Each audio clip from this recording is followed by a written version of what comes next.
Welcome to Start to Finish Motherhood, a podcast for those thinking or already single mothers by choice, just looking for practical advice for navigating life's relationships. When you decide to have children on your own, it doesn't mean that you're completely alone. I'm Aisha Jenkins, and I'm partnering with you every step of your journey. Wow. So here we are, the last episode of season 4. Tears for real. I hope that you enjoyed listening to this season as much as I've enjoyed putting it together. It's only fitting that I close the season out from a really reflective place. 2024 was challenging for me in a number of ways, but I made it through. And 2025 opened with a rip in the time space continuum that shook my equilibrium. And it reminded me that tomorrow is not promised. With so many of my friends impacted by the ham handed callousness of our new leadership in this country, I thought it fitting to share tips for pivoting given the new landscape that we find ourselves in. So, why don't you go ahead and grab yourself something warm, and then I will dive right in. So, leaving a toxic work environment.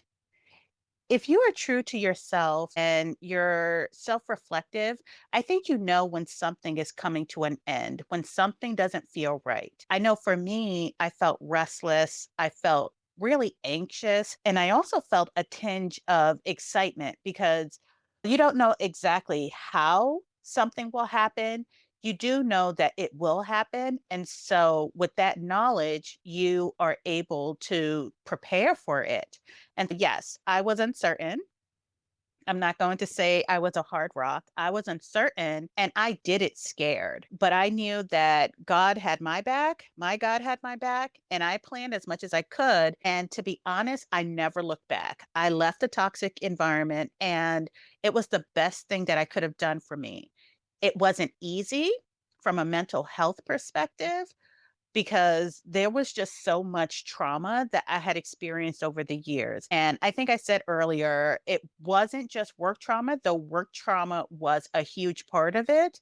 It was also fertility and the breakup of my last podcast experience. So there were a lot of things that happened to cause a lot of trauma, and it came in waves. So luckily, I had already had a relationship with a great therapist who was there to be by my side and walk me through the ups, the downs, and the uncertainty. And I had also saved financially for a rainy day. And so I knew that I would be okay, but there's no way around it. You have to just go through it. And so now being gentle with myself, those first few weeks I spent recovering myself mentally and also physically because it's draining when you have to show up every day when you mentally don't feel like it. So you're pulling from reserves that you may not have. And so those first few weeks, I really leaned into parenting my children, getting rest that I needed. So I napped when I needed. I found joy. I was on the path to finding my joy. I learned to be easy and gentle with myself. I ate the foods that were comforting for me. I tried to make sure I was drinking a lot of water, a lot of teas. I really tapped into my friendship network. So that I spoke with my SMC friends. I spoke with my professional friends. I spoke with my family.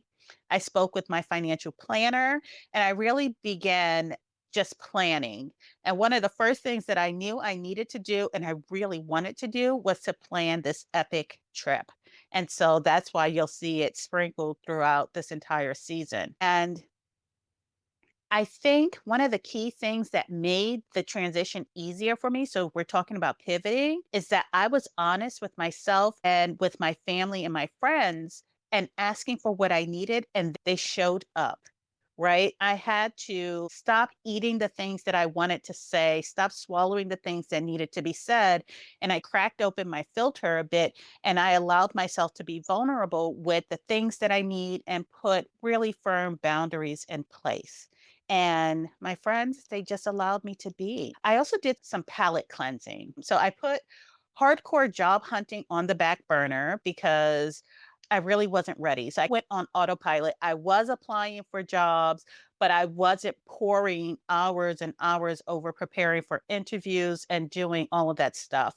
I was job hunting, but I wasn't giving it like 110%.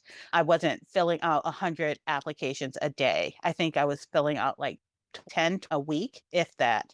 I did do some interviews, and they were good experiences for me because I was interviewing for jobs that I was a really good fit for. And so they were good experiences for me. But I also knew that I did not 100% feel ready to go back to work. And I actually didn't know how long it would take for me to be ready. So I gave myself that time to heal, but I still wanted to flex my skills and see where I stood in the marketplace. I waited until I really felt a weight shift and could sense a light at the end of the tunnel before I started trying to really nail down what I wanted my next move to be. And I really started to feel that shift in the end of December. But before that, I took a really long vacation, and it gave me an opportunity to do a hard reset. It gave me an opportunity to cleanse my palate, have different sensations around me, different people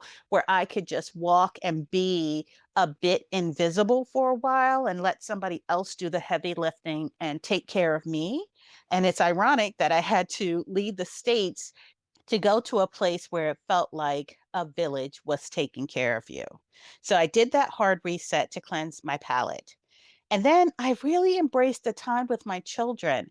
They got to have me be the one to pick them up, and they're so chatty and they're so much fun. I know as a single mother by choice, the thought of being unemployed or being underemployed is really scary because we have all of this responsibility. We've done this by choice. What else is scary? Dropping dead in front of my children or having them be the collateral damage to an unexpected mental breakdown, right? So my children, they deserve better, and so did I. So I opted to save myself and put my oxygen mask on first, and I'm glad I did. I got to really enjoy the children and our time together, and they're so funny, and they're cuddly, and they're snuggly, and just being able to talk to them, their conversation, like I got to be creative. I got to delve into things I was curious about, and then I also started to network more with my professional friends. And so I've always been good at nurturing relationships. And so this was just a nice transition. After all is said and done, you own your narrative, right? And you hold your head high. And there's nothing wrong with saying it was just too much for me. And so that was an evolution of where I was. I also had to, not intentionally, because who wants to leave relationships, but I also had to leave some relationships behind. And this part was really hard because I had to confront some truths about the people in my village, about the role that I was playing in those relationships, whether it was good or bad. And I found that we were ultimately growing in different directions, and we had different priorities, and we considered different people as part of our core village. I'm also big on integrity and accountability, whether it's for myself, my children, or my friends, or my village members, or my support team, or my managers. I like to think that I see people clearly and I give them the grace to be who they are, but I also want them to be honest and accountable. And I want it to be something that they have a familiar relationship with. And so I had to just see folks clearly, and I had to just leave them where they are. So either they exited from me and I let them, or I exited from them and they let me. I also know that sometimes I stay too long. Sometimes I ignore the warning signs of when it's time to leave. But regardless of that, I try to always leave with grace. I don't have to break anybody down. I make sure to say what needs to be said because that was part of what caused some of the trauma, not saying the words that needed to be said, not allowing myself to be vulnerable and say what I need. And so I did that. Now, I also know that when it's time to move to the next chapter in life or the next level in life, Sometimes you have to leave old things behind, and that could be relationships, that could be old stomping grounds, old neighborhoods, and it's hard. And it's hard, especially for me, because my heart is sometimes stronger than my head. And so I need to have physical barriers in place in order to not go back. And so ending relationships that no longer serve me was also part of my hard pivot. Embracing freedom. So it was around December that I really felt the physical weight of everything that happened in 2024 really shift. And so I felt a bit lighter and I started to feel better emotionally. I felt like I had a clear head.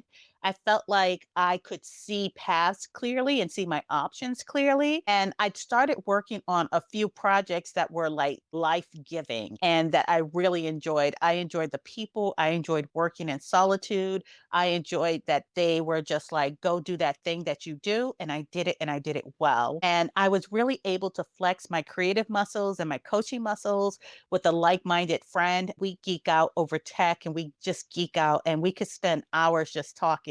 So it was nothing but good vibes.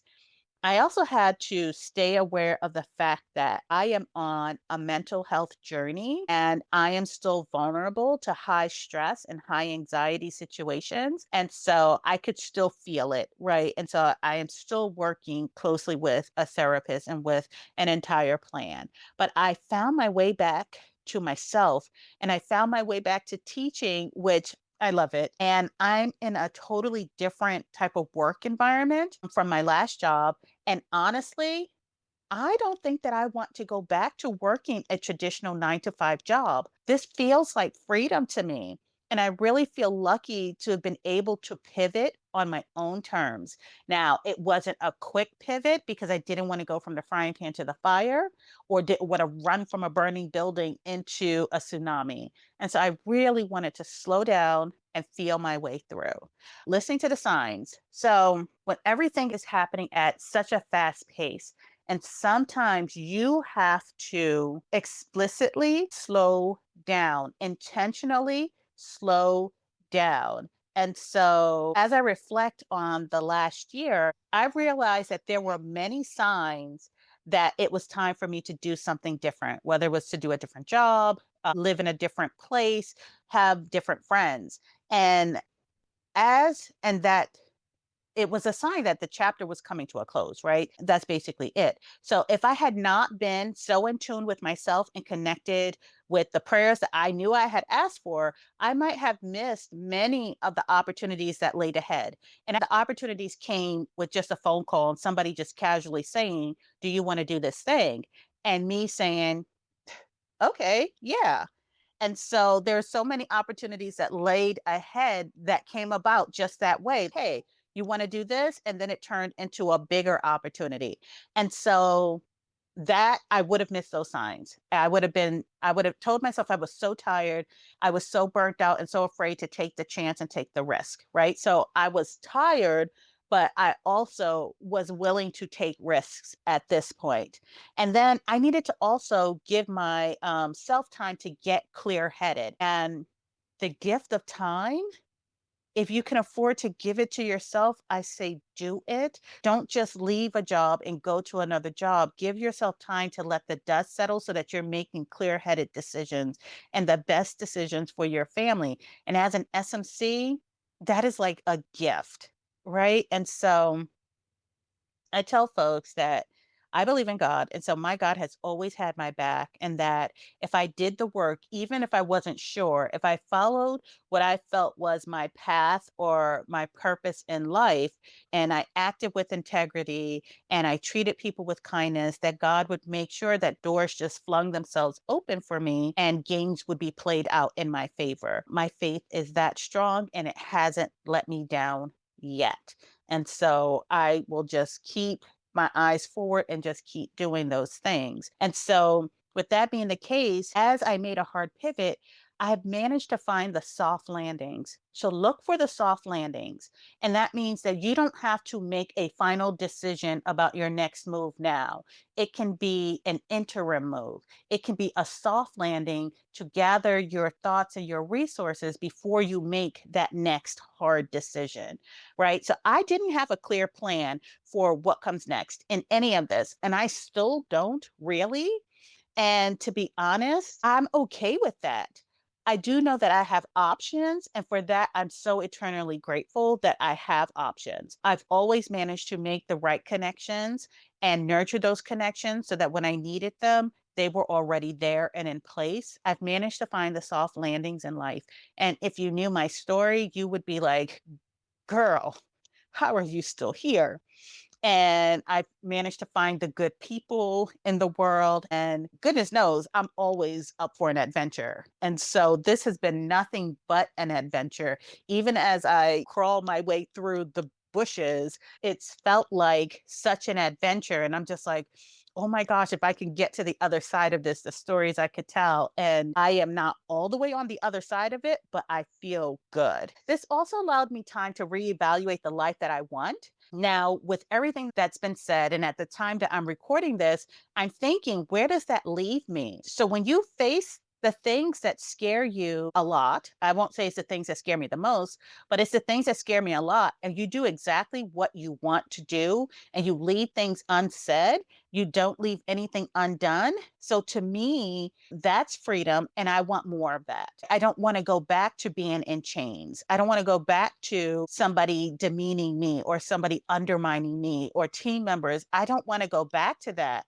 So I've been thinking a lot about the regrets in my life. While I don't have a lot, I do have a few. But one of those desires or regrets is that I've always wanted to live and work in another country. And right now, I feel really untethered, but in a good way. I don't feel that I have anything that's really locking me down. As long as I have my girls with me, my children with me, I can always reach out to friends, phone a friend, Zoom a friend, visit a friend, and it's a good place to be. So I feel really clear-headed and more empowered than I've ever felt before to ask for what I want and get the things that I need. So is this my chance to explore living someplace else?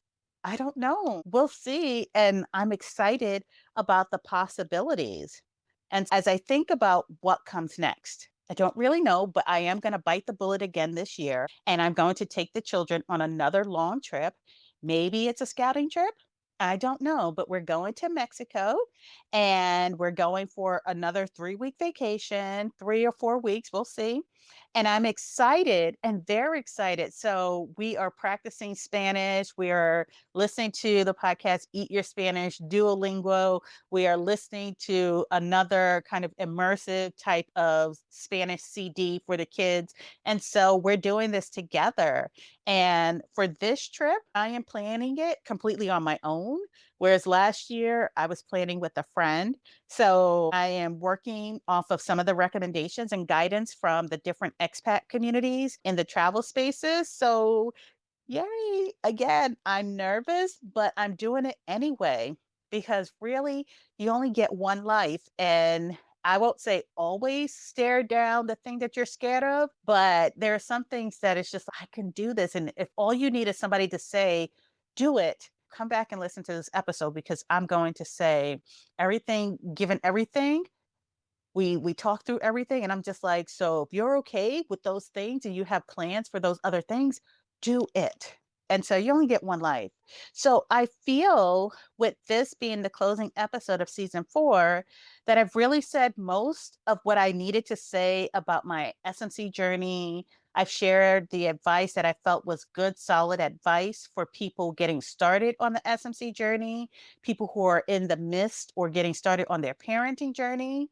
I've met with, recorded with, and made some amazing friends. I can't tell you how sitting on this side of the mic for a podcast, you guys think that you get a lot of wonderful information, but I have to edit that down. So I get all of the conversation, all of the wisdom.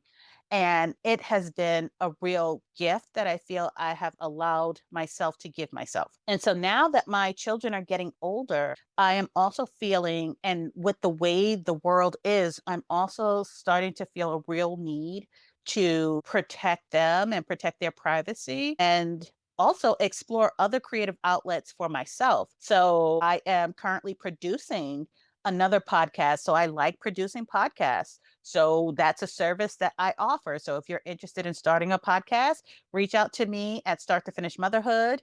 And I'm happy to talk and explore this as an income stream for myself. I am thinking about creating a podcast course, coaching other podcasters, maybe. So the world is my oyster and it's all open and out there. So if you have ideas, if there's anything that you want me to do or contract me to do, please do hit me up and let me know.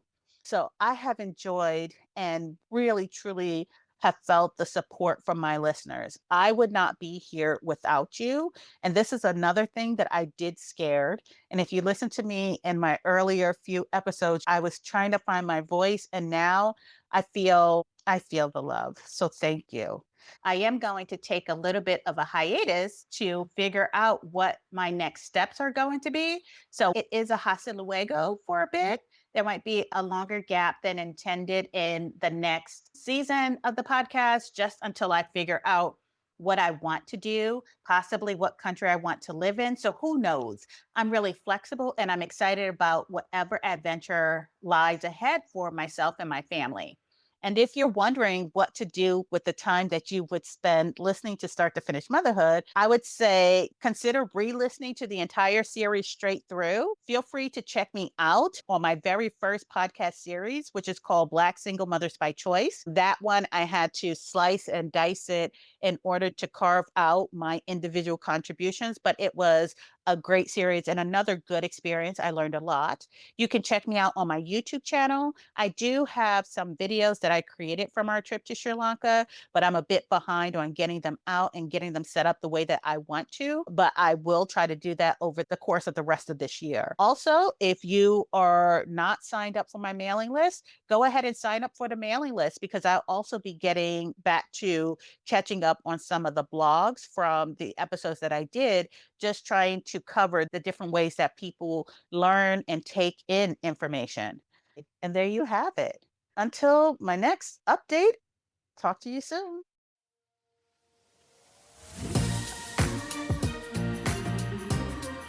Thanks for listening to Start to Finish Motherhood with Aisha. If you want to keep the conversation going, follow Start to Finish Motherhood on Instagram or email me at aisha@starttofinishmotherhood.com. If you love this episode, please share it with anyone who's thinking of becoming a single mother by choice, anyone who's already parenting as a single mother by choice and just looking for advice on navigating it all, or a friend or family member who's looking to support someone else's single mother by choice journey. Until next time, bye now.